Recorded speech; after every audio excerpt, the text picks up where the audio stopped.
The game is to be where you are, be it honestly and as consciously as you know how. Watch the latest Ram Dass documentary film, Becoming Nobody, on Gaia.com. Of course, there was fear in losing that familiar identity. But there was always also wonder. The Gaia.com library supports you with transformational content. See it for yourself and go to Gaia.com/BeHereNow and check out the Be Here Now playlist, curated just for you. Visit Gaia.com/BeHereNow and start your free trial today.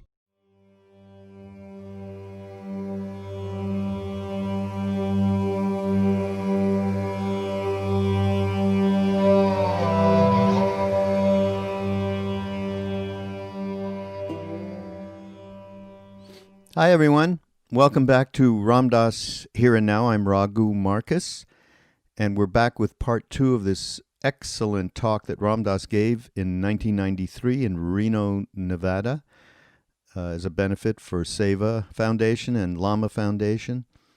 And it's called, we're calling it, it was not called this, but I gave it this title, A Sense of Change. And this is part 2, as promised.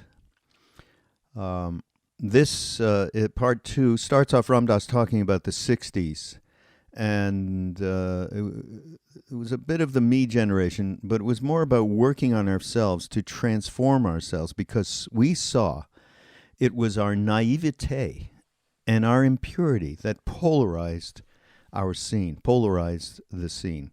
It was our lack of wisdom. We realized we had to work harder on ourselves.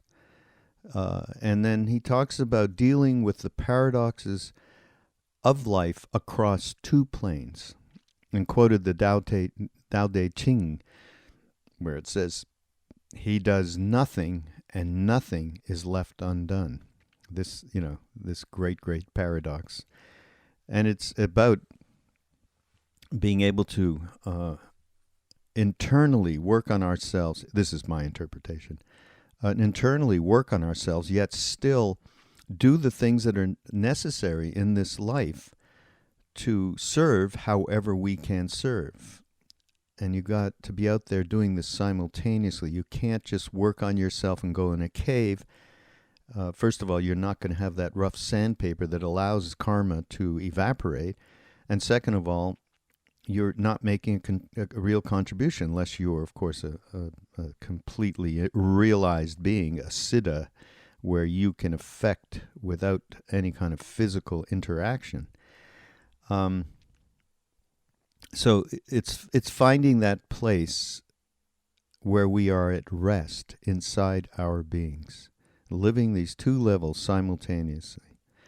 So this really moves around, this part of the talk moves around that sense of change and how we deal with these changes on two planes at once. This is something Ram Dass has talked about forever, and it's a very, very important teaching. It's very difficult. Because we get so attached and we get so polarized and we get so reactive that we can't find that rest place, that deep, deep rest place, peace place inside ourselves, which is why, right now, when this podcast comes out, I think we'll just have finished this amazing autumn mindfulness and meditation course from Ram Dass, and in it are many, many different ways to work on our perspective, as he talked about in the first part of this talk that we're just putting out, as well as the different methods of meditation and different methods of using mantras and so on, to really drive us further internally to be able to manifest that deep, restful, peaceful place from which we can take real action. And finally, in this, he talks about conscious compassion. Isn't that a great phrase? Conscious compassion, meaning we're just driven to work on ourselves in order to be of service to those around us and to the greater world at large. It's what Ram Dass represents when he came back from India that first time, where he was just driven to share this and allow people to fold themselves within this wisdom that he had been given, this grace that he had been given, this unconditional love that he had been given. And that kind of drive, it's not something that we invent or think about or willfully do. It just comes from a natural place that we really know about our interconnectivity with the universe, but in a more simple way with everybody around us, not everybody and everything. And so we just act. We act to clean up our act. We act to change our hearts. Talk about a sense of change. I mean, that is the real change. And within that change, we are not in fear of the outside forces that seem so radical that we as I said before, become very polarized, very fearful. And the world is a tough place when you're living in that perspective. So this is just a great talk. And the second part, again, I'm glad we did this, putting together, giving an entire talk over a couple of podcasts. It's something unusual. Maybe we'll do it again. We need to hear from y'all if this worked for you, and if you enjoyed it and found it useful.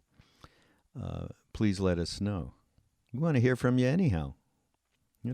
Make some comments on the podcast page. And while I'm at it, thinking about this stuff, please help support what we're doing. And I always tell people, please grab that Amazon link that's on the menu, support on BeHereNowNetwork.com, and you'll see the Amazon link. Just copy and paste it into your browser so that whenever you decide to buy, and we're coming into the Christmas season, and where we want to gift people, send them our love through gifts, please definitely use that Amazon link to buy your purchases at Amazon, because as you know, I've said 1 billion times, this will allow us to get a little piece, percentage of whatever you spend, and as an affiliate of Amazon. And I know there are other issues with Amazon, but it is such a great way. I mean, otherwise, we need your. If you don't want to do that, then of course just a donation is terrific. And further, something else you can do is we have a wonderful store on ramdass.org. Go to the store, the shop, and there's a lot of great books and a lot of other wonderful items that you can get. We have this great little puja kit, by the way, that a good friend of ours put together that is Chris. That's just a great thing for carrying around. Travel kit. It's a little travel puja. It's fantastic. All right, I just had to do that. It is the season where we are asking people for support, so there you go. I hope you enjoyed, and we will see you next time around. Ram Dass Here and Now on the Be Here Now Network. Namaste. What happened in the 60s is extremely interesting, to me anyway.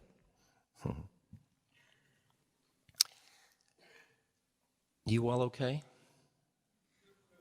You still here? Did I bore you into the ground? In the 60s, there was really the sense of the exciting new moment.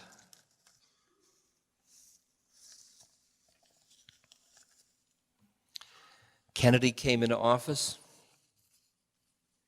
new generation. Psychedelics came along, and many thousands of us began to see that the absolute reality we thought we were living in wasn't as absolute as we thought it was.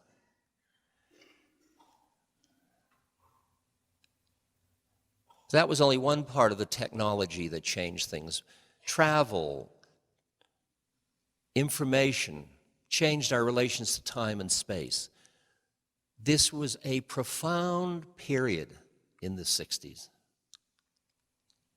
It was post-World War II affluence that allowed a certain kind of freeing up of systems. There was incredible excitement.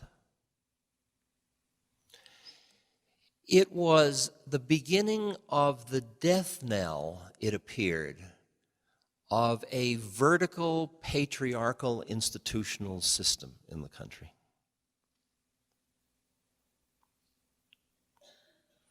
I remember groups of people standing, holding hands around the Pentagon, chanting so the Pentagon would rise. I mean, the Pentagon, which is thought of as like a stable thing, and a group of people, whether it rose or not isn't the issue. I'm sure some people saw it rising. What is fascinating, though, is a group of people would sit around an icon as powerful as the Pentagon and treat it as just a trivial piece of cardboard facade. That ability to break out of these kinds of vertical institutional structures was incredibly empowering. The civil rights movement, sexual freedom, the women's movement was spawned at that time. And the major one was that a lot of people said, our foreign policy as represented in Vietnam is morally not acceptable. And they were free enough to protest.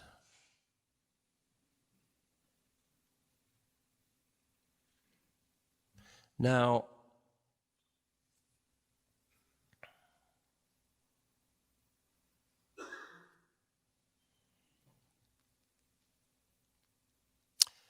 we were very naive in the 60s. We thought that because we had tasted of relationships that were rooted in love rather than fear, because most of the social institutions we were dealing under were really fear-driven. They're driven to protect people. They're driven out of fear.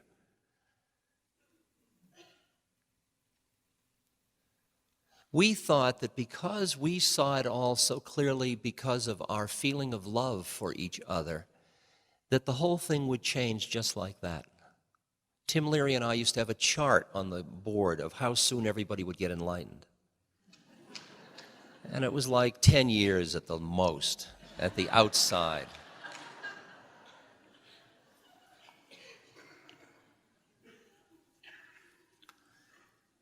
I mean, the symbols of taking on institution were bizarre, like the picture of sticking the flower into the rifle.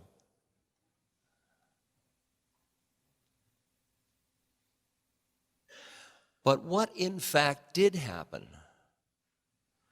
was that even though that breath of possibility of who we could be entered into our consciousness, the emphasis on the individual human heart as the basic social institution instead of these large structures raised the specter of anarchy and chaos in the society. And it, in fact, mobilized the conservative and fundamental part of the population and gave them incredible juice and the pendulum swung the other way. And in a way, the 60s created the 70s and the 80s as surely as pendulums swing. Because what we thought in the 60s was that we would create alternative systems, like the whole business of usury, of interest on money, is much different than bartering. We'll have bartering. We'll set up systems outside the usual cultural systems.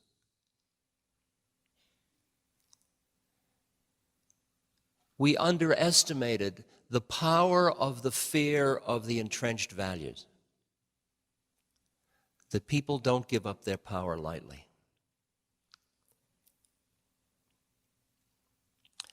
But now come the 90s.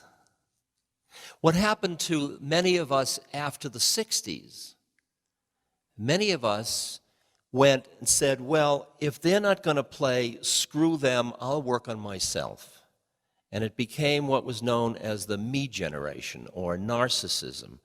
A lot of that was the hostile label of others towards us who were saying, we'll work on ourselves to transform ourselves, because we saw that it was our naivete and our impurity that polarized the scene. It was our lack of wisdom. And we realized we had to work harder on ourselves. Other people said, look, I'm just going to get what I can out of the system, and that became the yuppie movement. What's in it for me? How much can I get? And we saw in the 80s a quality of greed before which fell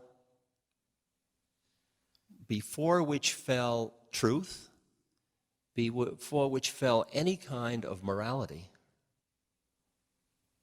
Untrammeled greed. What we saw was a very interesting thing in the relation between government and business. When business wins, there is piracy. And what Russia showed us, or rather the USSR, when government wins, there is tyranny. And what we're learning is that we need some balances, checks and balances, about our own greed and our own obsession with power as humans. As humans. But now in the 90s, it's different. Conditions are different, and that wind of possible change is still in the air, or it's once again in the air. The difference is that the baby boomers are going to be 50 in 1996. That there's no longer a them to fight against. It's like Pogo, we met the enemy, and it's us. That what Clinton and Gore represent is the potential that some of the things we dreamt were possible in terms of compassion, in terms of truth, in terms of trust, in terms of decency, in terms of justice.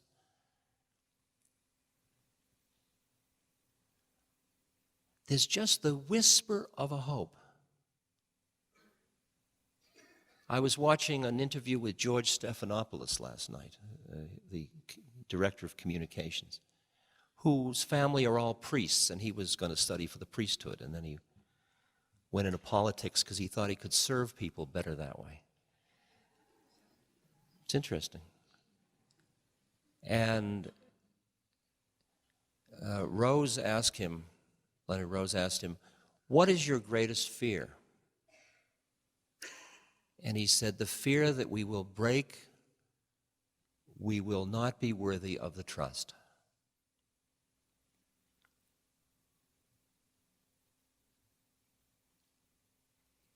Now, my estimate of the situation is this: that what you and I see as possible in our dreams, in our quiet moments, in terms of human relationships, in terms of decent acknowledgement, do you realize what we experience is possible, but it's only possible by our participation? I mean, do you realize the cost it costs you to walk by a hungry person on the street? I mean, you think you get off scot-free because you gave at the office? Do you realize what it does it forces you to armor your heart to treat another human being as them? Are the Bosnians them? Are the Serbs them? Who's them? Who's them? That concept of pushing away somebody, of pushing away suffering, does something to your human heart that cuts you off from living spirit in life. But do you and I have what it takes to look with unblinking gaze at what is and not be fried by it, not go under by it? Do you and I have the capacity to look at the universe of suffering and still be joyful? I speak at many peace rallies, and I'm amazed at how angry everybody is.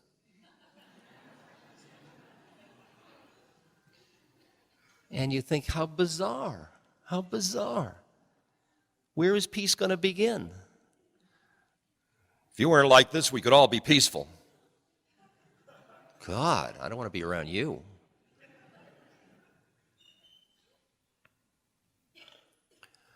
What you and I are called upon to do is to find the place to stand in ourselves from which we can look at what is in the universe, recognize the possibility that it may all blow up or it may all turn out beautiful. Do what we can, what is our unique predicament that allows us to do what we can to relieve suffering without being freaked by what we can't do. And with all that, be peaceful and joyful.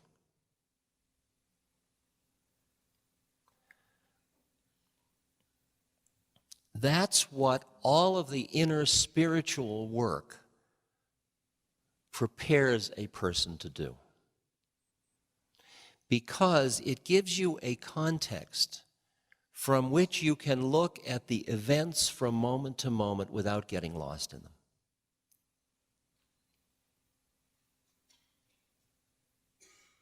It's Ramana Maharshi, the saints, saying, when they say, don't leave us, he says, don't be silly, where could I go? I'm just dying. It's that one.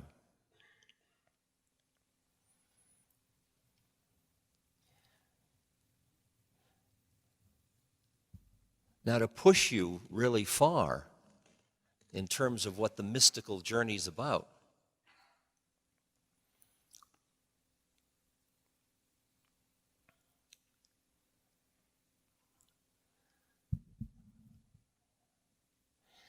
any place you stand at all, you are vulnerable.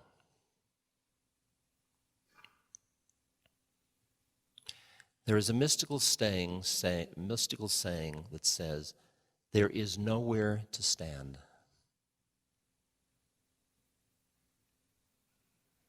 The question is, can you stand nowhere?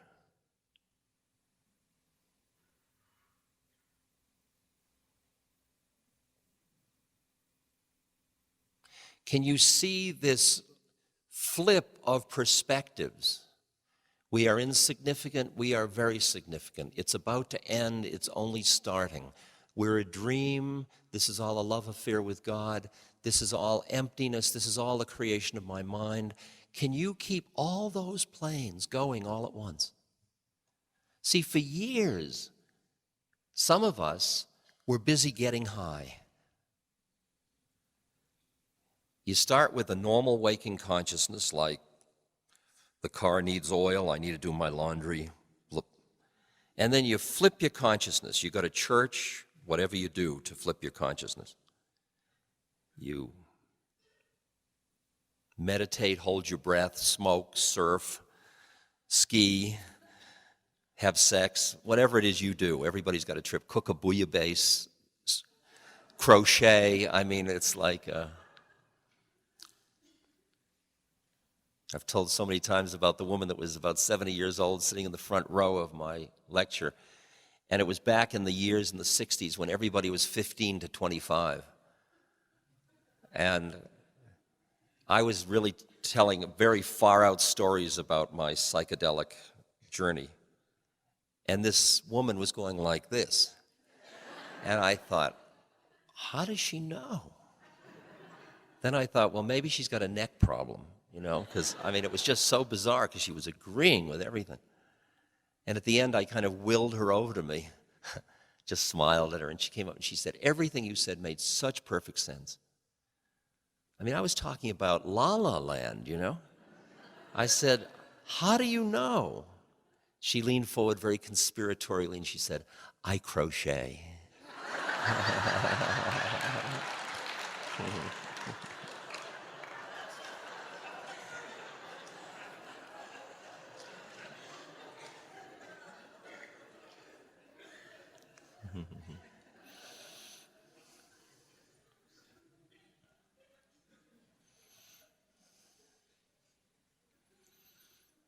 Whatever it is you do to alter your state of consciousness, at first you come into planes of awareness where you experience, say, the unity of all things. You see what you theoretically knew intellectually. You actually experience the interrelatedness of things.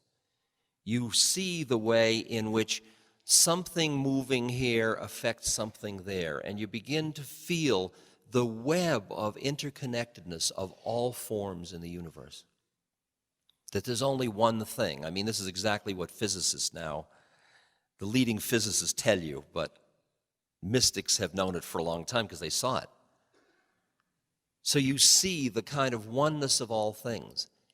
And then, whatever your method is, you leave the church or whatever you do, and you come back down into normal waking consciousness. Down and up, a really phony metaphor. I mean, don't get caught in that. In and out, here and there.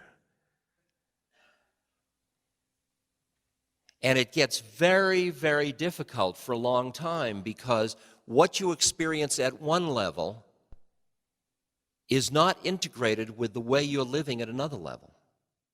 It's like we're all one, but it's my television set. And it's really hard. It's really hard. I don't know whether it's hard for you. It was hard for me. It's very hard for me. And you start living with the paradoxes across planes. Paradox really means two things that are logically inconsistent. But if you're dealing with vertical planes of consciousness, you find that there are a lot of things that are true on one level and not true on another level. For example, he does nothing and nothing is left undone. That's a line from the Tao Te Ching. Now, is somebody off their rocker? If you did nothing, how could anything get done? It's talking about planes of consciousness. It's talking about a place in your awareness where you are at rest in your being. And out of that rest, all this stuff is happening. These arms are moving, this mouth is speaking, but inside is absolutely silent, present awe.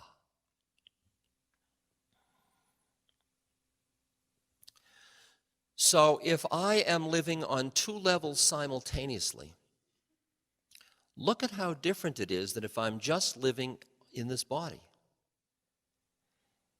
If I'm just living in this body and this body gets old and is going to die, I'm going to freak. But if I am living in my awareness, which is, as I've experienced or gone into it, has nothing to do with me individually and has nothing to do with time or space or birth or death, it's just pure awareness, then I can experience my life as passing show. Does it make my life trivial? No. It makes it precious and beautiful, but there is no clinging with fear. What happened to you and I was that we got born into separateness and we took it seriously. We got born into these bodies, into these things, and we decided that's who we were. And as long as you got born, because what happened was you came, vast awareness came down the fallopian tube and came into this, wah, wah, wah, here I am. And then everybody said, she's come, or he's come. And because everybody around you thought they were somebody, they assumed you were somebody too. And so they said, oh, aren't you sweet? Oh, smile. Aren't you wonderful? And you're in there saying, blah, blah, you know, I mean, this thing doesn't work, and what the hell are you doing in this? And my God, it's such a little container, and you're so vast. But after a while, you get conned. You buy into the game. You begin to think you're who they think you are. It's this vast conspiracy in which you end up being this separate entity, and then you're tiny. Everybody's knees are up here. I mean, you're tiny and you're so vulnerable and everybody's so big and the whole system's so vast. No wonder you end up feeling inadequate and frightened and vulnerable. In fact, who you are isn't vulnerable. The worst that can happen is your body's going to die. Big deal. It's happened many times.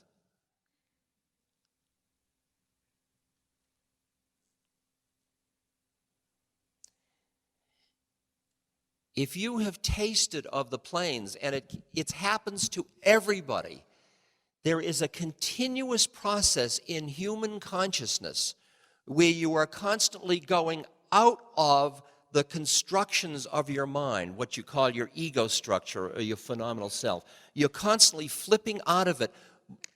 But what happens is, because your structure is so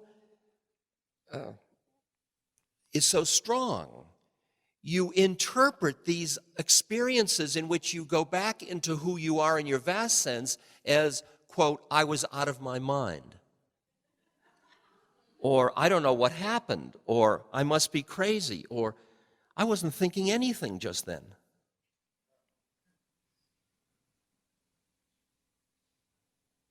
We have socialized out of existence our transcendent states. There's a great line, if I have it somewhere here. Don't go away, it's somewhere here. Where would I put it?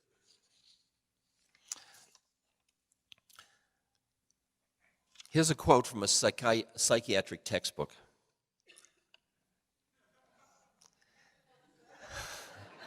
Don't laugh yet, I haven't even read it.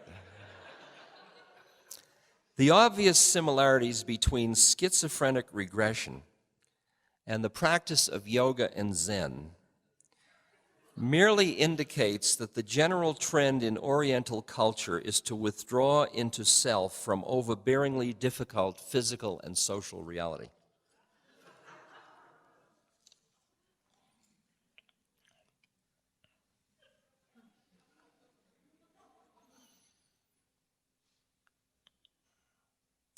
It's like the church declaring that meditation is evil.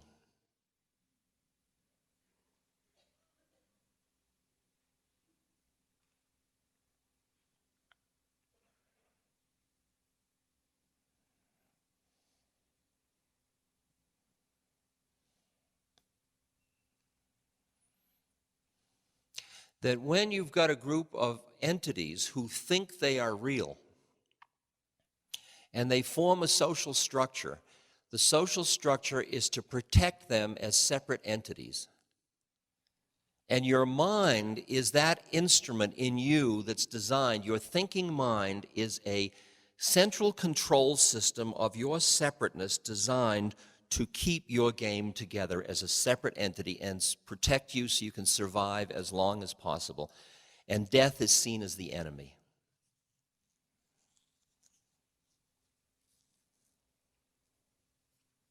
There's this other part of you, which is often related to the heart, which has no boundary to it. Statement, my heart goes out to you. And it's interesting that you and I are having this dialogue between our mind and our heart, between our brain and our heart. The heart saying, I love you. You want it, use it. Take everything, take anything, take my life. And the mind is saying, now, wait a minute. We have insurance to pay. And actually, the mind starts to treat the heart as the enemy. There was a woman I was teaching a course in New York at St. John the Divine for people, all of whom were working out on the street with service work. One woman said, I go to work every day to the corner and take the bus, and she said, for the past 8 months, there's been a man standing on the corner with a paper cup, and she said, I give him a little money every now and then. And there was a silence, and then she looked a little sheepish, and she said, actually, he's been there so long, I've worked out a budget. I give him about $2.50 a week, sort of random times. She said, but I realized after taking this course with you that I have never acknowledged his existence as a human being. She said, and I thought about it, and I realized I was afraid. She said, I asked, what was I afraid of? She said, I was afraid that if I let him into my heart, he'd end up in my living room.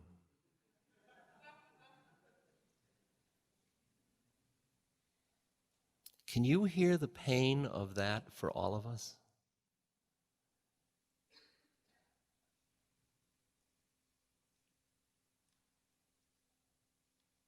I mean, you wouldn't let your child starve to death, but there are 60,000 people today that died of starvation. But they're them, they're not us. But the mind says they're them, the heart says they're us.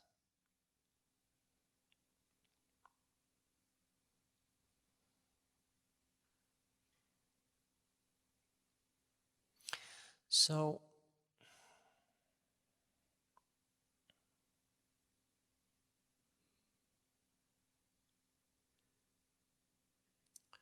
what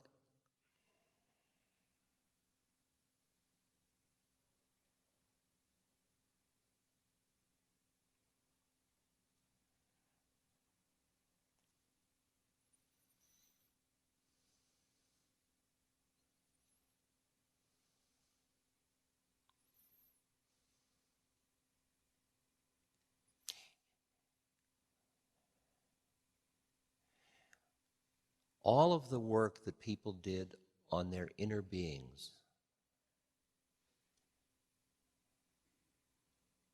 now is the time when that work is valuable to the common good.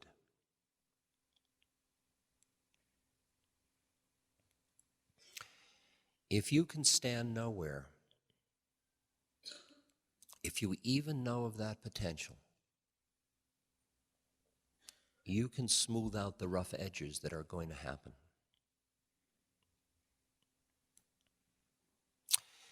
To the extent that you have cultivated and developed planes of consciousness and reality, in addition to the normal waking consciousness and the material plane, you can see your lifestyle change without feeling loss. I go to Europe, I travel a lot around the world, and when I'm in Europe, like in England, most of the places I live in are very modest houses. And they may have some heating, but some of the rooms are cold. And the refrigerators are small. And there's a lot of use of public transportation. And people use cars, some, but not as much. I was just in Prague. And I was in a hotel looking down on a place where the trams all came by from many big major streets. And I watched this sea of humanity getting on the trams and off the trams, and I looked. You could see no cars around because they don't have private cars.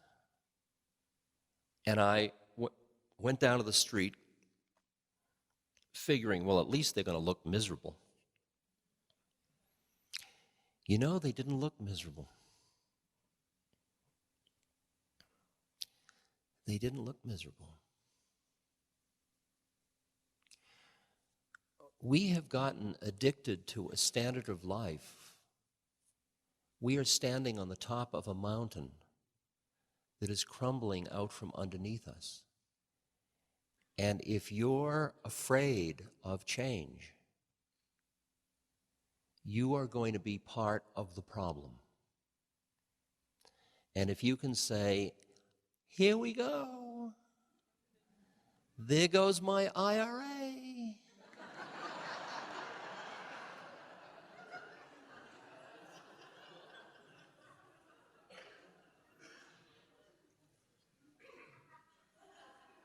You could conceivably be part of the solution.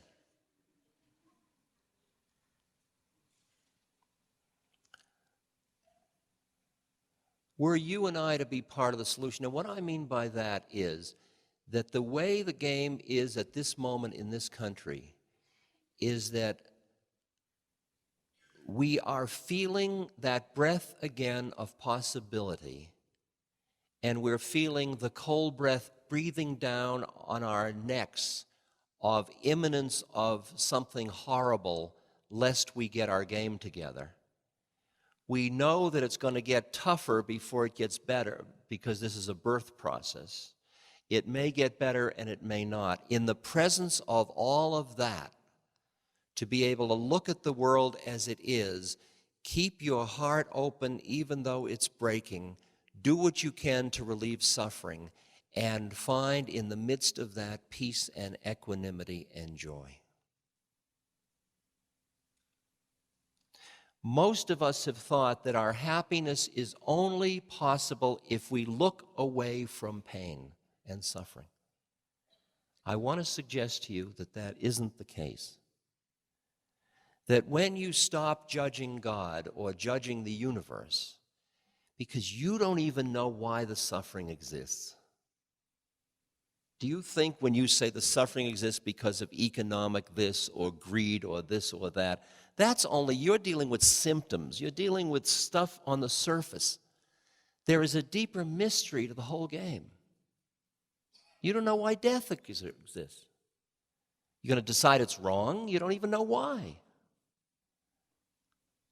How presumptuous to judge the game when you don't even understand it. All you can do is live with the mystery. And the mystery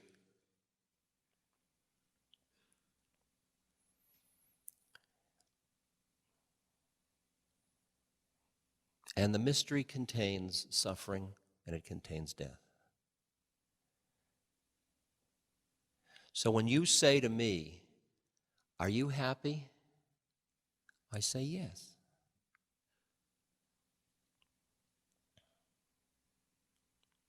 You say to me, "Are you sad?"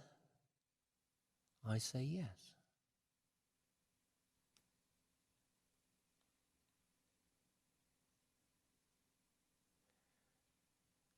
Because at this moment,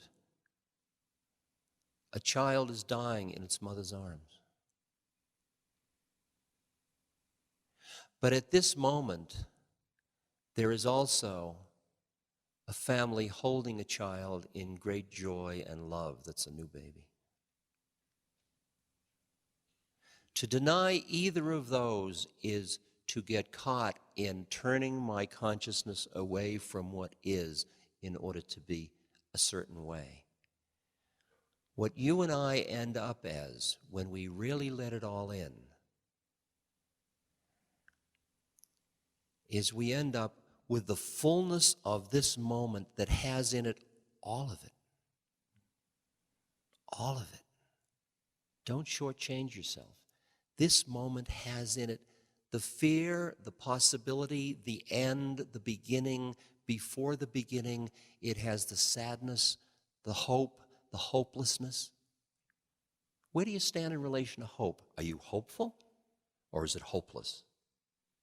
Both of them are traps. The best place to stand is halfway between hope and hopelessness.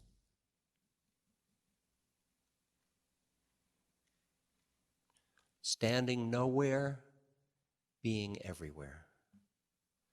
Doing what you do. If you expect that whatever consciousness, degree of consciousness is in Bill Clinton, is going to be sufficient so that you can say, well, he's a nice guy and he means well, so I can sit back and watch.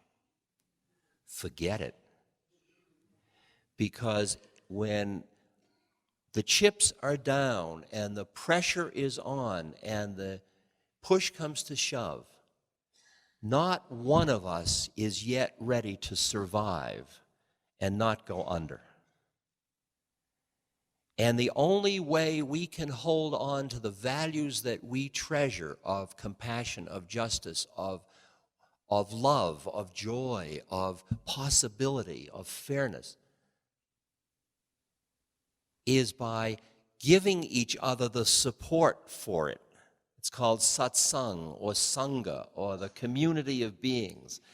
And in order for you and I to be part of that community of consciousness, of what you'd call conscious compassion, we are driven to work on ourselves. We work on ourselves as an offering to all beings. But the predicament is you can't go off to a cave to work on yourself. So the game is you've got to be working on yourself and also be involved at the same moment. Like I look at the news and I have to, if I just look at the news, like Peter Jennings is a sweet guy. I like Peter Jennings. But Peter Jennings also is a very distorted reality. I mean, Peter Jennings makes probably well over $1 million. He represents a network that's worth billions of dollars. He's making judgments of what is news and what isn't based on his part of the conspiracy of what reality is. He's reinforcing a certain reality. In the old days, they used to say, that's the way it is today. It's the way he thinks it is today. When I meditate, before I look at the news, I pull back into spacious awareness until I am seeing phenomena arise and fall away. Bubbles, dreams, thoughts, sensations, the phenomena, civilizations, all of it. And I find a place in me that is not caught in reactivity, and then I turn on the news.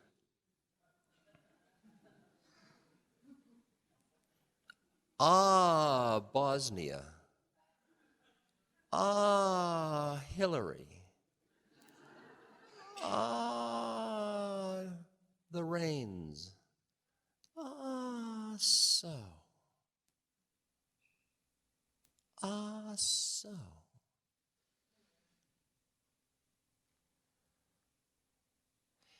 If I can hear all that without reactivity,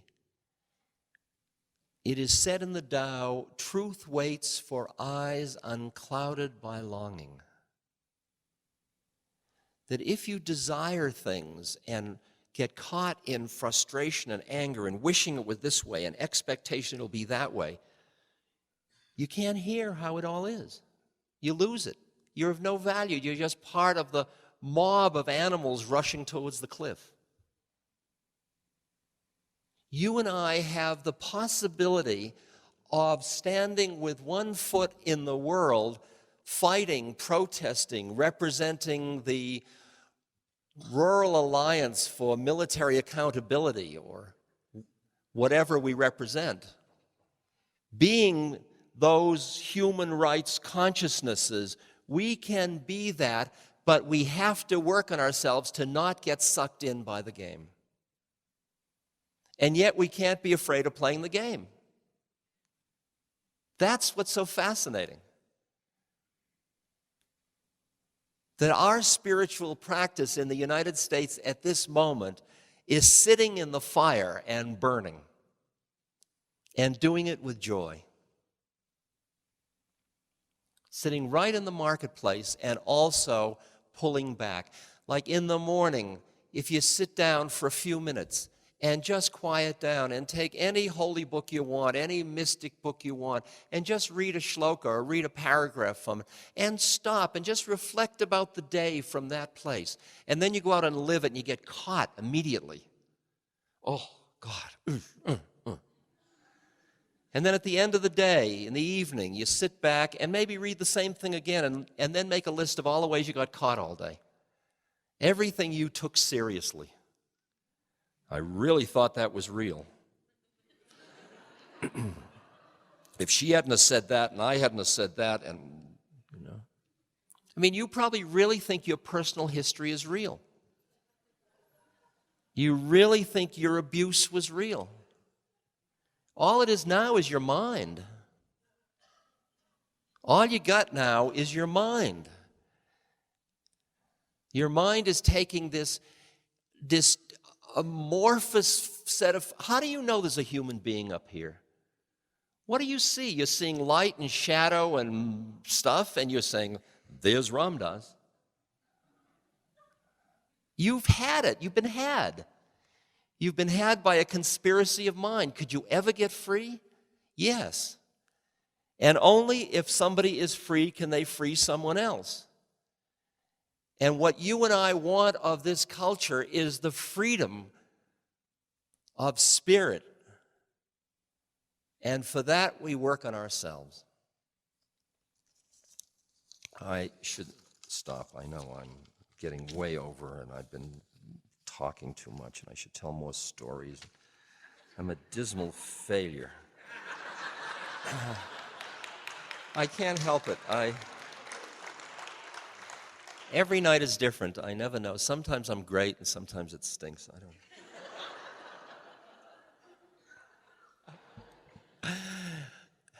You're great. This is, I don't usually go this deep.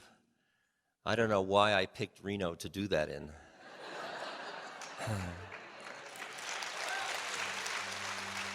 This podcast is brought to you by the Love Serve Remember Foundation and ramdass.org. We appreciate you listening, and we appreciate all the support that you've given us. Please continue that support and donate at ramdass.org.